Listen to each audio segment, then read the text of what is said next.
to the Feed You podcast, giving you the real scoop on raising your business to new heights.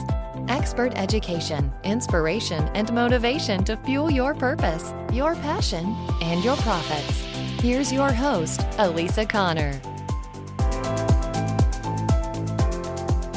Hello. Welcome to the Feed You podcast. Thanks for tuning in this week. I hope you all are staying safe, staying well, and enjoying, if you can, or to the best of your ability, this time at home in quarantine. As the weather gets a little nicer here in Colorado, I find people are going outside more and getting some fresh air, which I think is great. But I also hope that we are still taking the necessary precautions that we need to in order to keep everybody safe, because that's really what we need to be doing right now. So if you're listening to this episode in the future, you may be wondering, why is she talking about a coronavirus still? But it's still a thing going on as of today. I'm recording this on Tuesday, April 21st. And a couple weeks ago, I was lucky enough to be able to participate in the very first live stream of StoryBrand, a StoryBrand event. And if you have been around for a little while, you know that I am a StoryBrand certified guide. And what StoryBrand is a 7-step framework to help you create clarity in your marketing messaging. And being a part of that live stream was, one, it was an honor because it's such a fabulous organization to work for, but two, it was very thrilling for me to work with these different business owners. I had 9 different business owners that I worked with on that project for 2 days, and working with them to clarify their message and to see the power that they left with, knowing that they could take that messaging and go out into the world and actually get some traction. It was amazing to watch, and I just love that. It was such a win-win for everybody.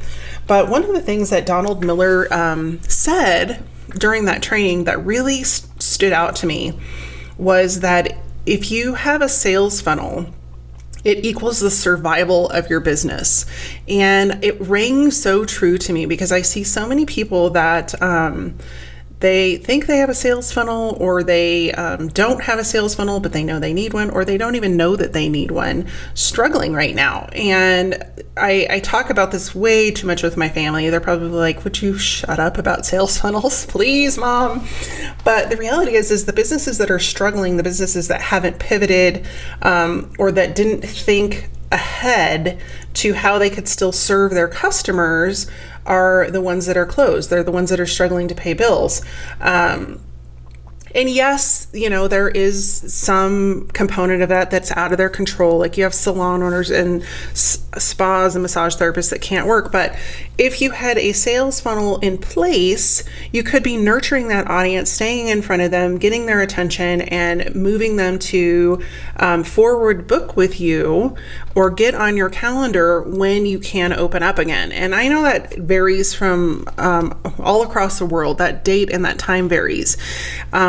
And I want to, and if you've listened to the last few episodes, you may have heard this, but I think it's important to reiterate. We have this expectation that the quarantine is going to be lifted, the lockdown is going to be lifted, and that everything's going to go back to the way it was. And the reality is that reality does not exist anymore. That is a world that we no longer live in.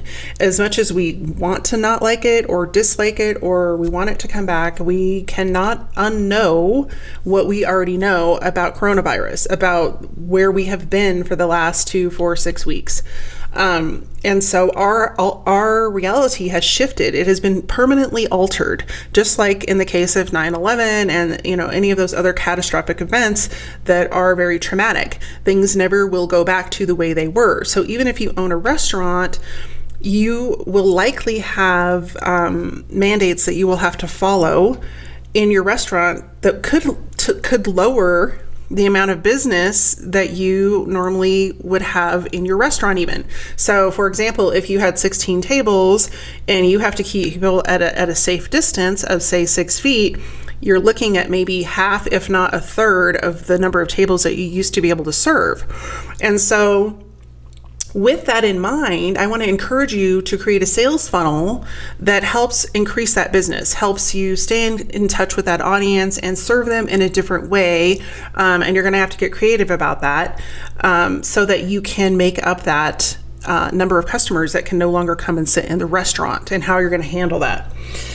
And so the problem with not having a sales funnel is that you don't know how to shift or what shift to make, or how to stay in touch with your customers, or how to build that value-based relationship, and more importantly, how to take them from somebody that you communicate with on a regular basis to someone who becomes a customer, or even in the case of a repetitive business, a return customer, regular return customer, without offering them the incentive of having to come in and have a coupon every time, or putting coupons out there that you never know if they actually work, you can't track the results of, that sort of thing. So I put together a list of 9 different things that really need to be considered when creating a sales funnel. And if you don't know what a sales funnel is, the way I explain it to my clients is that it is the breadcrumbs you lay out for your potential clients and your current clients to pick up to get to know you better. And then as they get to know you better, they start to trust you. And as they start to trust you, they want to work with you. Does that mean everybody is going to find those breadcrumbs? Absolutely not. That's why it's called a funnel. The funnel is at the very top of that funnel is very, very wide. And so you may attract a lot of different people into that funnel. But the point of having a sales funnel is to narrow it down to the people who actually are your people. They're going to connect with you. They're going to want to resonate with you. Your message is going to resonate with them to the point that they want to move forward in some capacity to use your products and services, or to work with you further. And so we get really freaked out when we, have people start to fall out of the funnel, like maybe they unsubscribe from our newsletter. And instead of focusing on that, I want you to focus on you're getting closer to the people you need to serve, and the people that need you. And so I wanted to put together this list about sales funnels and about, if you have a sales funnel that's functioning, it should contain some of these components, so that you can not only survive through what we're going through now, but survive future breakouts or future unforeseen circumstances, and not only survive them, but thrive through them. And I see a lot of businesses trying to do this. I'm going to use an example in just a second with the first one. They're trying to just slap shot their marketing, and a sales funnel actually gives you the ability to control what you spend your time, energy, and money on, as well as control a measurement of whether or not it's working. So let's jump into number 1. The number 1 component of a sales funnel is you have to have a strategy. And so if you don't have a strategy that enables you to connect to your ideal clients and your audience in some way, you don't have a way to measure your time, your effort, the money you're putting out there, and most importantly, whether or not it's working. And so I have an example. There's a bakery in town that I love their food. And they have they've done a lot of things right. So I don't really want to pick on them too much, but they've done a lot of things right. But they also did something the other day that I was like, what are you thinking?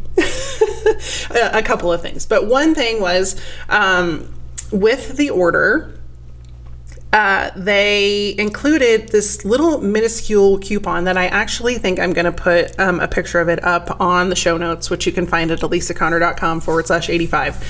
It literally was like an inch wide by maybe 2 inches long. And it was like this in the tiniest font, like you probably, if you have older eyes like me, had to put on your readers to read it. And it was like, oh, get 5% off on your next order. And I was like, this is ludicrous. Like, you could easily throw this away. It was an attempt to like re-engage them when there are so many different ways you could do this if you had a properly thought out sales funnel. Meaning, instead of like trying to slip a coupon in there almost as an embarrassment to ask them to order again, and why would you be embarrassed? You have fantastic pastry, you do a great job servicing your customers, and you are a thought leader in your industry. So instead of like being embarrassed with that, it would be so much easier to create a sales funnel that nurtures those people from the email address they use to order, by getting their permission, of course, in a week when you know their pastries are running low, or they possibly burned through their pastries depending on how many they ordered.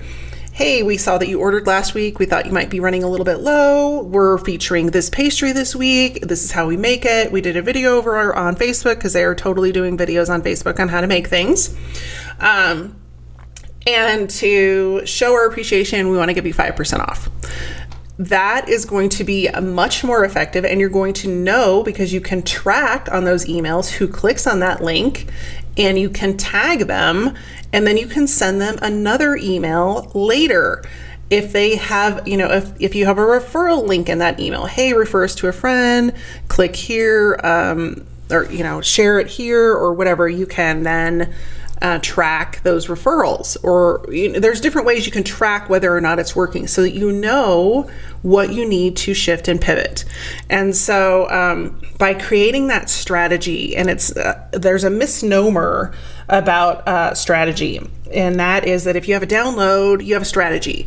And what I find so many times when I talk with people is they're like, yeah, I have an opt-in form and I have my download, and then I send them an email with what they requested, and then it's crickets. And I was like, so what you have is like step one of about 800 in a sales funnel, because if that download email is where it stops, there's no way for them to continue to get to know you, and there's no way for them to move toward buying something from you. You basically just gave them a freebie, and then you're like, see ya. So the sales funnel is all those components that help you lead up to them purchasing from you a product or a service. And that's where things fall apart, is that just because you have a free download doesn't mean it's working.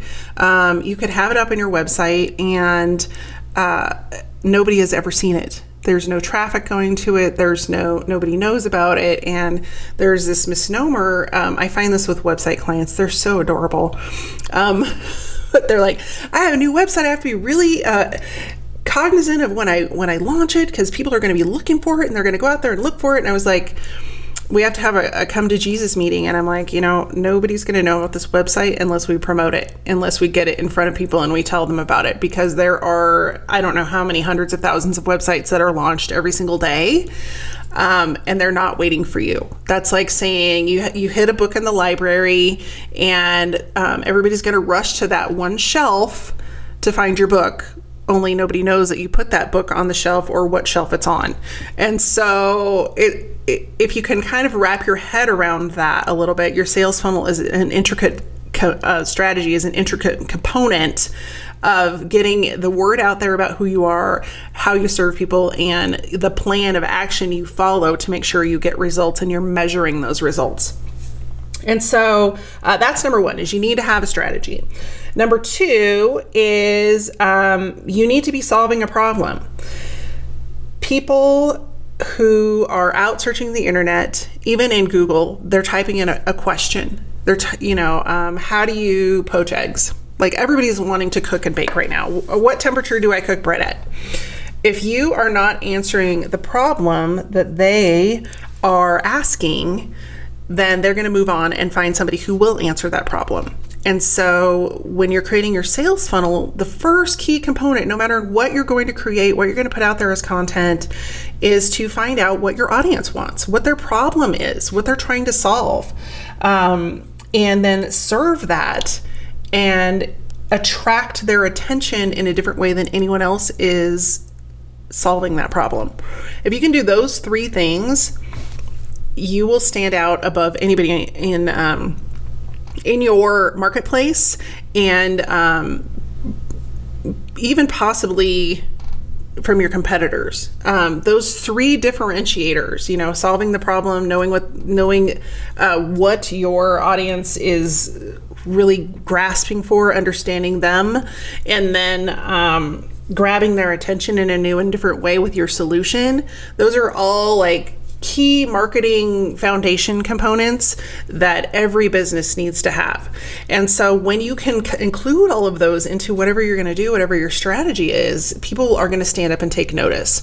And so one of the things that my little bakery did really well, because I kind of stalk them a little bit because they're just an interesting company to watch, and it's interesting to see how they're pivoting and moving forward. But they're creating Facebook Lives, and at first he was just doing recipes that he's like, oh, I'm going to show you how to make this, but then people weren't interested in that. And so then what he did last week, which I thought was like, yay, go team, this is what I would recommend, is that he asked his audience, he's like, hey, what do you guys want me to make? Tell me what you want to learn. What kind of French pastry you want to learn to make, or what you're struggling with, if you're trying to make it yourself or whatever. And then he took those comments and created content around what the requests were. And so nobody else in his industry, at least in Denver, is doing anything like that. They're not asking. They're just throwing things out there, and it's what they think people need. Well, people don't buy what you think they need. They buy the solution to their problem. And so linking back to the key component number 2 is you need to solve their problem. Number 3, I alluded to this earlier, is that you can't leave your audience hanging, because that just leads to disappointment and then they just disappear. And so we want to ensure that if we're going to open that opportunity up, create that conversation, that we continue a conversation. We don't just pick up the phone, say hello, set the phone down, and then walk away. And when we don't nurture our leads on a consistent basis, I recommend once a week, but if that doesn't fit into your life, I know people have had success with every other week or once a month. It depends on your audience and what information you're trying to get to them. But you want to continue to nurture them in some way, and that can be via email, that can be doing interaction in your Facebook group or Facebook page, it can be interacting on Instagram, it can be sending direct messages, any kind of way to stay in front of them and stay connected with them and continue the conversation, so that you don't send them their download and then 6 months later you reach out and say, hey, I know I haven't been emailing you, I want to start emailing you now. They don't care. I can tell you right now, they don't care, and you will probably get more unsubscribes than not, because you left them, you ghosted them. That's a good term. You ghosted them 6 months ago, and now they don't even remember who you are. And I've actually had this happen multiple times with email newsletters that I've signed up for, and then they come back and I'm like, I don't even remember what you do. And I'm like, and I immediately unsubscribe. I'm like, I've already found the answer somewhere else. So don't ghost your audience. They don't like it. Number 4, there is no way for you to track what's working and what isn't working when you don't have a strategy. So I love to use the example of Valpak coupons, that coupon envelope you get in the mail. And they pay a ton of money to be in there. Well, number 1, you're in an envelope with all your competitors. And number 2, you don't know how many of those work or how many of them don't work, and most people don't have a system to track. And it's hard to know whether or not something is working if you can't track it. And so if you are creating a strategy, make sure you have some way to analyze what you're doing. How many people are opening your email? How many people are clicking on your opt-in? How many people are downloading your coupon or your ebook or your free download? What are they doing after they download it? Are they showing up on Facebook? How many people are showing up on Facebook? When do they show up on Facebook? These are all things you can measure. And that's what the big guys do, especially when they're running Facebook ads. And so the measurement and the analysis of those components are going to tell you volumes about where you need to spend your time, where you need to spend your effort, and what is resonating with the people you want to reach out to. So make sure there is a way to track what is working. A perfect example of not being able to track is that little tiny coupon from the bakery that they stuck in a bag. There's no way to track who used that and who didn't, and who to continue to reward and have a conversation with and nurture, because they don't have any way to measure how that's working. Somebody could give it to 5 friends, be like, hey, use this coupon, I got it. And I had 2 people reach out to me and they're like, I got a 5% coupon. I'm like, that's great. I got one too, if I dug in my bag deep enough. But it doesn't tell the bakery what is and what isn't working. And so other than everybody wants a discount, maybe some of those people never ordered from them before, now they're getting a discount. And so they'll order once because they got a discount. You get the idea. So make sure you're tracking everything you're doing. Number 5, it can be really hard to know what to focus on if you don't have a sales funnel. And we as business owners and entrepreneurs definitely have squirrel attention from the movie Up. You know, the dog is just like, I can't remember the dog's name, but anyway, he's like, every time you see a squirrel, he's like, squirrel. And so as business owners, we definitely have that as a forerunner in our thought processing. So we need to have a plan to know what to focus on. It makes our marketing seem very scattered and unorganized and unfocused. When we don't have a strategy, we are not going to get traction with anyone, let alone the people that we want to get in front of. It's going to be really hard to stay consistent because you don't know what's working, what's not working, where you want to go, what your end result is going to be, and you don't know what you're working toward. So ultimately, you get frustrated because nobody's buying what you're selling. Nobody's, opting into your email series. Nobody's opening your email series because there's no plan. So creating a plan, creating a strategy is going to give you focus. It's going to keep you on track, and it's going to keep your activities and your energy aligned with your end goal. So number 6 is, I just talked about this up above, is that there's this misnomer about what is entailed in a sales funnel. And just to reiterate that, a lot of people think, oh, I have a free download, I have a sales funnel now, but that's just one tiny component of your sales funnel. If that's not leading to them purchasing a product, then that is not a sales funnel, because ultimately the end of the funnel is they are buying something from you. And so if that's missing and you're not getting sales from your sales funnel, then it's not really a sales funnel. It's an I like you funnel. And nobody needs an I like you funnel in your business. What you need is to be making money from people that love you, trust you, and appreciate you, and find value in what you're offering to them to solve their problem. So number 7 is when you don't have a sales funnel, you try to sell too soon. So I've had this experience as well, where you sign up for a free download, and then the next thing that pops up is, hey, you want to buy my $50 product? No, I just actually wanted your free download because I don't know you yet, and I don't know if I want to purchase from you. And so why are you offering me your $50 product when I haven't even gotten the free download yet? And it just makes you feel icky. And I've also had this happen with people that I'm sure you've seen the ads where they're like, for $9.95 you can get blah, blah, blah. And then you get in there and they're like, oh, well, you can get that, but that's not going to help you. You have to buy this $200 thing to make it work. And you feel gypped. And so you don't want to create that experience for your audience or for your potential customers.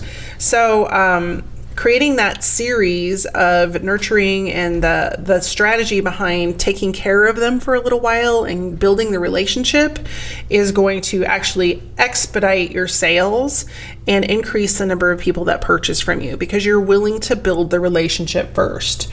So don't try to sell them too quickly. Build the relationship so that they know, like, and trust you. Number 8 is that I'm sure you've had this happen, and I have been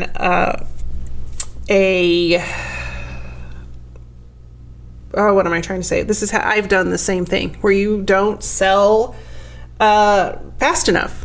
You just nurture and nurture and nurture and nurture, and then you never sell them anything. And so then they go find somebody else that's offering what you had been creating or what you do, but you never told them about it. And they go buy it from somebody else. They're like, oh, I got all this great information from Sue, but she never really told me that she could help me solve my problem. So I went over to Sally and bought her product or service. So there's a fine line between nurturing and leading to a sale. And that's the point I'm trying to make is you can be super successful with your website views and with people showing up on social media and giving value and providing a way to create a relationship. But if you never give them a way to buy from you or ask them to buy from you, they just won't. They'll go buy from someone else. So don't make that mistake. I have made that mistake in the past, and I have rectified that mistake. And guess what? I'm making more money. Shocking. So that is number 8. Don't wait too long, and don't forget to ask them to buy. And then number 9 is that your funnel has to come first. I know that you've seen, if you're in the food industry, so many food bloggers and YouTube channel people that they create all these channels and they get all of these people excited, and then they don't have a sales funnel, so they have nothing to sell them. And then people are so accustomed to having all of the information given to them for free that when they go to try to sell their cookbook or something, nobody buys it. And so think it out before you invest all of your time and energy into creating your content. Where is it going? What are you trying to lead them to? Somebody that has done this really, really well in building out their funnel is Tom Brady. He, had used his notoriety over what his workout regime has been to create an entire line of products, from a fitness app to protein powders to planned meals to training equipment, you name it. But everything that they do for that business, the TB12 business, it has an end in mind. It leads you to the store to a particular product. That is a very well thought out funnel. Versus, I do all this great stuff with my trainer to build up my body so that I've been able to play football for, twice as long as anybody else. And wouldn't you like to know how to do it? And then you just leave them there. You don't want to do that. You want to build out the content. And I see this right now with a lot of fitness people. And I just want to go, don't do that. But they're going on Facebook Live and they're doing a workout every single day for free. And then they end the workout and that's it. And everybody has access to all of those workouts because they're on Facebook and they're connected to them on Facebook, so they can go watch them anytime they want. But at the end of the workout, there's no reason for them to move forward to work out with them in the future. And so instead of that, what is the plan of what if you never get back to the point where you can go to the gym and work out with a trainer again? I don't know that that's a realistic answer, but we don't know right now. We're in we're in a state of unknowing about and uncertainty about the future and what that's going to look like. We just know that it's going to be different. And so instead of creating a workout, that's a really nice thing to do for people, but it's not going to pay your bills. So figure out the funnel first, then back it up from there. So that is step number 9 is to, all of those components of marketing, to make sure that you have a strategy behind every single one before you start implementing and spending the time and energy to do that. And one of the examples that I had written in here for that is that, the people that own small business restaurants and food restaurants, their funnel typically was people will come in, eat there, or they might order takeout. And instead of, being aware of the different revenues of income and the streams of income and how many people did which thing, they never really tracked that audience or created a funnel around all of those 3 different audiences. Because there's a delivery audience, there's a takeout audience, and there's a dine-in audience. And sometimes those audiences overlap. But if you don't have something created as a plan to reach out to those different audiences, which many people don't, it ate up their business. And some businesses in the food industry that had walk-in locations did a really good job of pivoting, and they created meals to go out of ingredients. They created curbside pickup. They created delivery. They turned their servers into delivery drivers. And then there's people that they just have not done a good job. There's a local restaurant that we used to eat at all the time that we can actually walk to. And we called last week to do takeout, and I called 4 different times and it went to a busy signal, and they had no online ordering. They had no way for me to order in advance and pay. So we went somewhere else because I didn't have all night to sit on the phone and wait for them to pick up and get off the phone with someone else. So just having that plan and created and written out, it doesn't have to be elaborate, but something to get you started moving in the direction of the attract, connect with your people, and then convert them into customers. Those are the 3 arenas that you really want to be moving in. So I hope these 9 tips about creating a sales funnel will inspire you to sit down with a piece of paper, if nothing else, and map one out. Because not only during this time of COVID, but all times as a business, you need to have some sort of sales funnel identified and created to continue to survive. If you don't, you're going to struggle. You're going to wonder how to pay bills. You're going to feel uncertain. You're not going to have a direction that you should be moving in. And you're going to get frustrated and ultimately end up closing your business. And I don't want that for anyone. So until next week, I hope you all are staying healthy, staying safe, and please ignore any background noise. I am recording at home and I've got 3 teenagers here, so there are some background noises. They're trying to be quiet, but teenagers are not always good at being quiet. But until then, I will see you next week, and I will meet you over in the Facebook group or Facebook page to answer questions, and I will see you next week. Take care. If you're struggling with what to say, who to say it to, and where to say it, you may need my new Ideal Client Worksheet. If you know your audience, you know where they hang out, and you know what they're interested in, it makes every piece of your marketing easier to put together. The Ideal Client Worksheet helps you discover the important questions that you need to ask when it comes to finding your clients. It will help you understand them, understand their problems, so that you connect with them, attract them, turn them into leads, and convert them into customers. So go grab your copy today at alisaconnor.com/ideal client. See you next week.